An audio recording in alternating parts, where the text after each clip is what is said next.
বন্ধুরা, আমরা অনেক সময় কথায় কথায় গালি ব্যবহার করি, কিন্তু আমরা জানি কি গালি দেওয়ার ভয়াবহ শাস্তি কি? ইসলাম আমাদের ভালো কথা বলার আদেশ দিয়েছে, আর গালির জন্য আখিরাতে কঠিন শাস্তি অপেক্ষা করছে।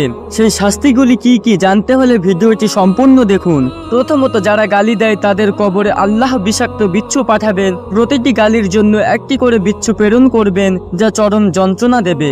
দ্বিতীয়ত, আখিরাতে গালি দেওয়া ব্যক্তির মুখমণ্ডল বিকৃত হয়ে যাবে। এটি এতটাই ভয়ঙ্কর যে কেউ তা দেখতে চাইবে না। তৃতীয়ত, তার কবর সংকুচিত হবে এবং শ্বাস নেওয়া কঠিন হয়ে পড়বে, যা তাকে চিরস্থায়ী কষ্টে ফেলবে। চতুর্থ, গালি দেওয়া ব্যক্তির অন্তরে শয়তান প্রবেশ করে এবং তাকে গুনাহের পথে নিয়ে যায়। আখিরাতে গালি দেওয়া ব্যক্তি শয়তানের সাথে থাকবে।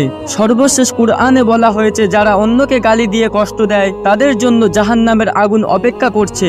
তাই প্রিয় বন্ধুরা, সুন্দর ভাষা ব্যবহার করুন, গালি থেকে বিরত থাকুন এবং আখিরাতের শাস্তি থেকে মুক্তি পান।